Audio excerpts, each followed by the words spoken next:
این فیلمو فقط در سال 2027 درک خواهیم کرد.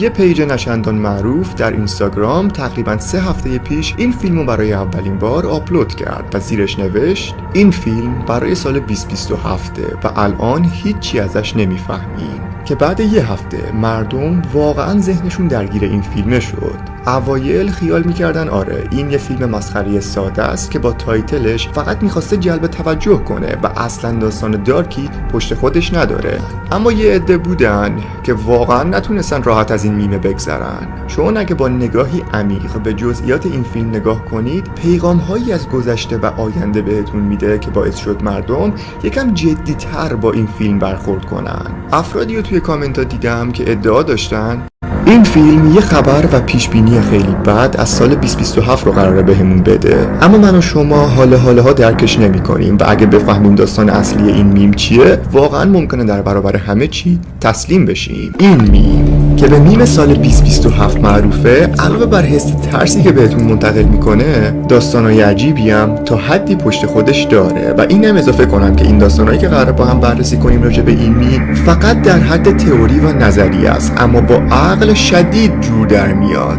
و تا حد بسیار زیادی منطقیه.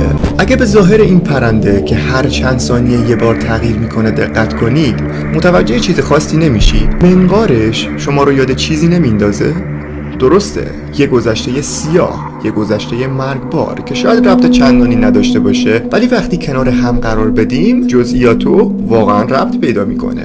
این منقار من یکی و یاد ماسک دکترای طاعون میندازه و اگه دقت کنید واقعا توی بعضی جاها یه شباهت‌های ریزی به هم دارن. و اما سرنخ دوم چیه؟ لوکیشن این میم. اگه فرضو بر این بگیریم که در قطب شمال ضبط شده باشه واقعا ما رو به جواب نزدیک میکنه. بذارید از اینجا شروع کنم. اگه همین الان راجع به قطب شمال و قطب جنوب تحقیق کنید متوجه میشید خیلی از دانشمندان نگران این منطقه‌ن، چون اتفاقات بدی داره اونجا میفته که اون اتفاقات آب شدن یخ‌های قطبیه.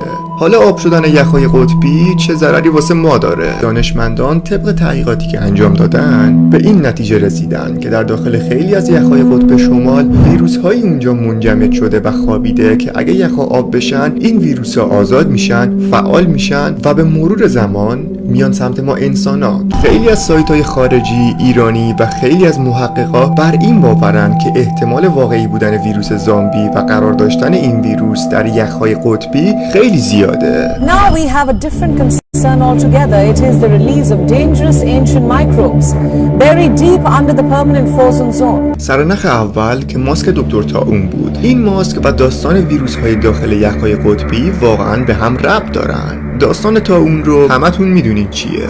خیلی وقت پیش یه بیماری شدیداً کشنده که اون اواخر اسمشو گذاشتن مرگ سیاه و دوره سیاه مربوط به یه بیماری بود به اسم طاعون که این بیماری جون میلیون‌ها انسان رو گرفت و اصلاً کلاً یه قیامت به پا کرد و دکترای اون دهه یه همچین لباس عجیبی برای خودشون طراحی کردن و این لباس از اون موقع تا الان به عنوان یه نماد تاریخی یاد میشه.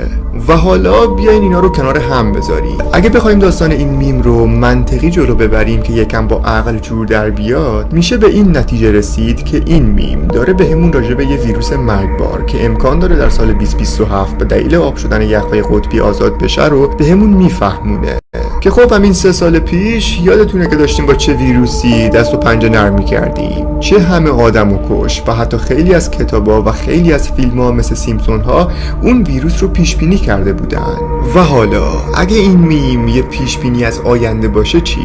آیا ممکنه در سال 2027 مجدداً یه اتفاقی بیفته که باعث مرگ خیلی از ما انسان‌ها بشه؟ یا حتی اگه بخوایم عمیق‌تر این میم رو بررسی کنیم میشه گفت آیا ممکنه در سال 2027 ویروسی بدتر از طاعون قرار سرتاسر جهان پخش بشه؟